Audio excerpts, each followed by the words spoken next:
बिस्मिल्लाहिर्रहमानिर्रहीम। अस्सलाम वालेकुम नाज़रीन, आप देख रहे हैं पुरामंदर की बात फयाज राजा के साथ और आप देखते हैं मुझे मेरे यूट्यूब चैनल और फेसबुक पेज के ऊपर। नाज़रीन, हमारी एक कोशिश होती है कि हम अपना जो रोज़ाना का वीलॉग और वीडियो है वो आपके कमेंट्स और आपके सवालात की रोशनी में तरतीब दें। तो आज हम आपको ये बताएंगे, थंबनेल से कहीं आप ये ना समझ लें कि हम कोई ज्योतिषी हैं या नजूमी हैं। सहाफ़ी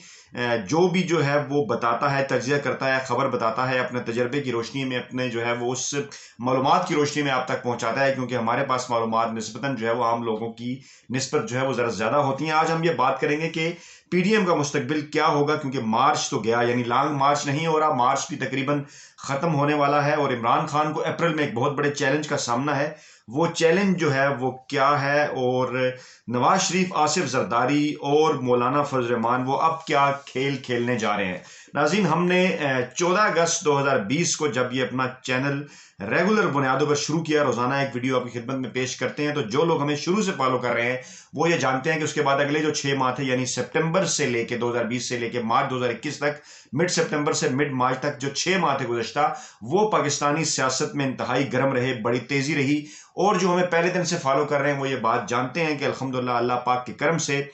जब ये एपीसी हुई थी अपोजिशन जमातों की, उस वक्त जो प्लान उनकी जानिब से सामने आया था, तो हमने आपको ये बताया था कि इस प्लान से कुछ भी नहीं जो है वो बरामद होने वाला है। इमरान खान जो है वो मार्च तक रहेंगे, सेनेट इलेक्शन भी होंगे बड़े स्मूथली, वो चेयरमैन सेनेट भी अपना बनवाने में जो है वो कामयाब हो जाएंगी, ज़मीनी इंतखाबात भी स्मूथली होंगे, अपोजिशन जो है वो असम्बलियों से बाहर नहीं जाएगी और लॉन्ग मार्च के भी कोई चांसेस नहीं है। तो अल्लाह पाक के करम से, आपकी दुआओं से आप हमें सुनते रहें, वो तमाम तर चीज़ें जो हैं वो दुरुस्त साबित हुई हैं। और बात सिर्फ और सिर्फ ये है कि आप जो है वो हकाइक के साथ, गैर जानबदारी के साथ, अपनी मालूमात और अपने तजर्बे की रोशनी में जब कोई भी चीज़ जो है वो नाज़रीन के सामने पेश करते हैं नेक नीति से, तो वो यकीनन फिर दुरुस्त साबित होती है। तो आज हम उसी तजर्बे की बुनियाद पर आपको ये बताएं, जैसा कि पाकिस्तान पीपल्स पार्टी की जानिब से ये कहा जा चुका है कि वो फिलहाल जो है वो इस्तीफे भी नहीं दे रहे और लॉन्ग मार्च की तरफ भी नहीं जा रहे। तो उनकी सीएसी का जो इजलास है, सेंट्रल एग्जीक्यूटिव कमेटी, वो 4 अप्रैल को इस्लामाबाद में तलब किया गया है। 4 अप्रैल को भुट्टो मरहूम की बरसी भी जो है वो हुआ करती है, और इसी तनाजुर में पिंडी में वो शायद उनका एक जलसा भी हो। तो यानी अब हम ये समझ लें कि 4 अप्रैल तक तो कोई भी सियासी एक्टिविटी पीडीएम की नहीं होगी। छोटी मोटी जो है वो गोलाबारी आप कह लें, वो प्रेस कॉन्फ्रेंस के जरिए शायद या ट्विटर अकाउंट के ऊपर होती रहे, लेकिन पीपल्स पार्टी का इंतजार करेंगी तमाम जो अपोजिशन की सियासी जमातें हैं। इस तरह मार्च जो है वो अब उसमें कोई ऐसी बड़ी सियासी एक्टिविटी जो है वो नहीं होने जा रही। और जो बड़ा चैलेंज इमरान खान को अब, क्योंकि इमरान खान स्मूथली गुजर गए सेनेट इलेक्शन के अंदर से भी, अपोजिशन भी जो है वो एक किस्म से बिखर के रह गई, और इमरान खान पिछले 6 माह में जो है उन्होंने कामयाबी से अपना एसाब जो है मजबूत रखे, नफ्स के साथ उन्होंने जो है वो तमाम सियासी जमातों का मुकाबला किया। लेकिन अब ये टाइम है अप्रैल के अंदर पूरी दुनिया में, पाकिस्तान में एक ऐसा महीना माह रमज़ान, जिसका सब जो है वो बड़ा अदब और एहतराम करते हैं, एक रहमतों और बरकतों का महीना। और आमतौर पे बदकिस्मती से पाकिस्तान में इस महीने के अंदर जो है वो अशिया खुरनोश की जो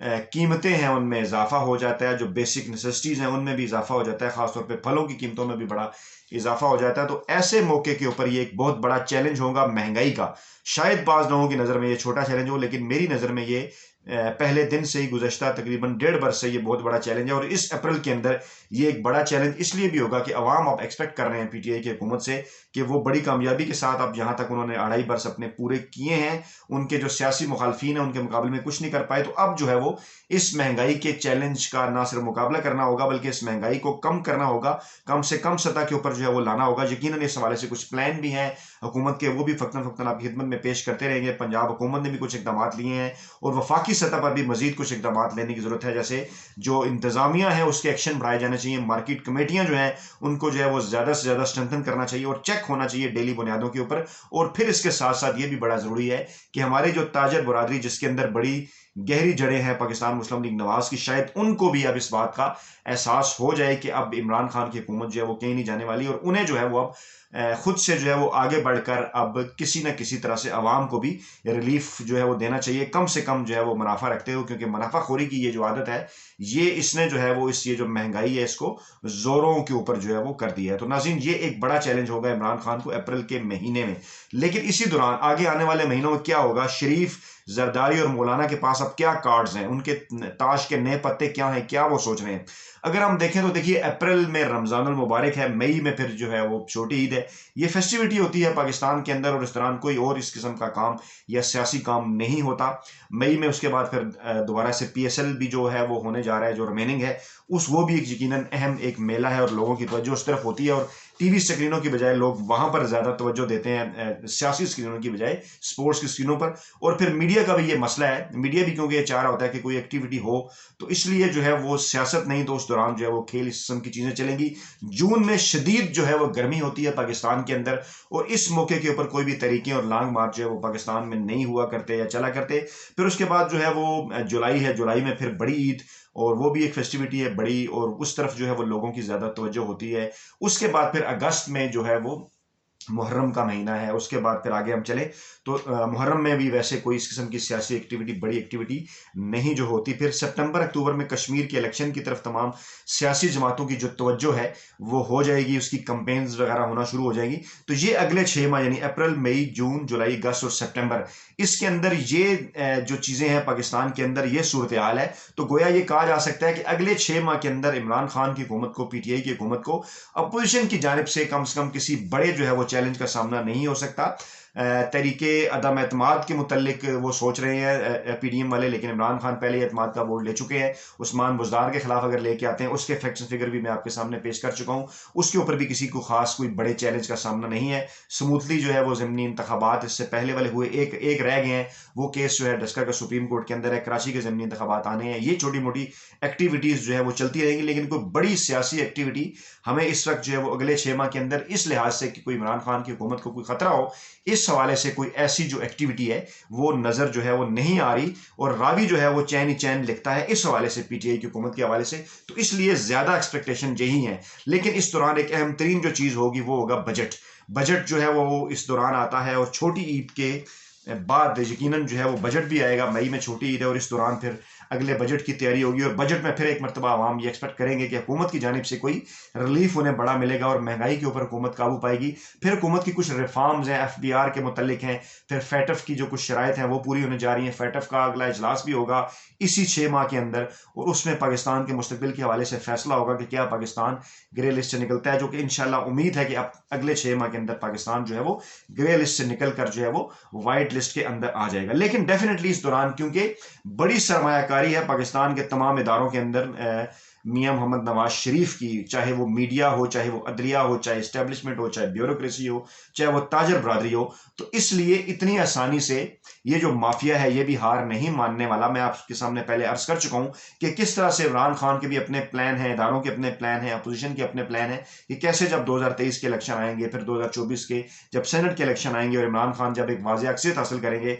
तो फिर क्या कानून साजी की जा सकती है। लेकिन अभी इन 6 माह के अंदर एक तो हुकूमत की जानिब से ऑफर कर दी गई है इंतखाबी इस्लाहात के हवाले से, उसके ऊपर अगर अपोजिशन की जानिब से कोई मुस्बत चीज सामने आती है तो ये सिलसिला आगे बढ़ेगा और बढ़ना भी चाहिए, ताकि हर इलेक्शन के बाद जो इस किस्म का जो है वो इल्जामात लगाए जाते हैं कि धांधली होगी, ताकि इनसे निकला जा सके। इस दौरान इलेक्शन कमीशन के ऊपर कुछ सवालात उठे हैं, उसके हवाले से भी बातें जो है वो चलती रहेंगी कि नया इलेक्शन कमिश्नर जो है वो कैसे तश्कील पाना चाहिए, कैसे बनना चाहिए। नैब में इस्लाहात के हवाले से भी हुकूमत पहले भी एक ऑफर कर चुकी है, लेकिन अपोजिशन कुछ और मांगती है कि उनको केसेस खत्म किए जाएं। लेकिन अब इस अक्सरियत के बाद जो इमरान खान कौमी असम्बली में और सेनेट में भी अपनी शो कर चुके हैं, उसके बाद यकीनन वो ये उम्मीद कर रहे हैं कि नई कानून साजी अगर वो कोई मुश्किल हुई सिंगल हाउस यानी ऐवान ज़ेरी ऐवान बाला से, तो फिर जॉइंट सेशन के जरिए भी वो कानून साजी कर सकते हैं। तो इस तरह से ये अगले 6 महीनों की सारी तस्वीर, सारी पिक्चर जो है वो मैंने आपके सामने रखी और मैंने आपको ये बताने की कोशिश की कि किस तरह से हकाइक की रोशनी में क्या आने वाले इवेंट्स हैं, किस किस्म की मुश्किलात होंगी हुकूमत को,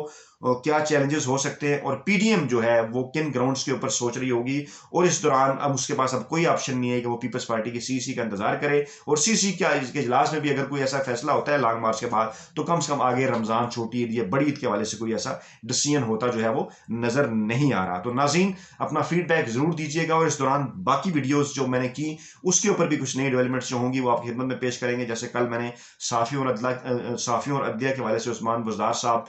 ने जो कल एक प्रेस कॉन्फ्रेंस में एक चीज़ मिस की, उन्होंने बताया कि LDA में नवाज शरीफ ने करप्शन की, उसकी जो तफसीली रिपोर्ट थी मैंने जो है वो आपको बताई, आपके सामने रखी। इस किस्म की मजीद चीज़ें भी जो है वो आपकी खिदमत में पेश की जाती रहेंगी। तो नाज़रीन, कमेंट बॉक्स में अपना कमेंट जरूर कीजिएगा, अपना बहुत ख्याल रखिएगा, अपनी दुआओं में याद रखिएगा। अल्लाह हाफिज़।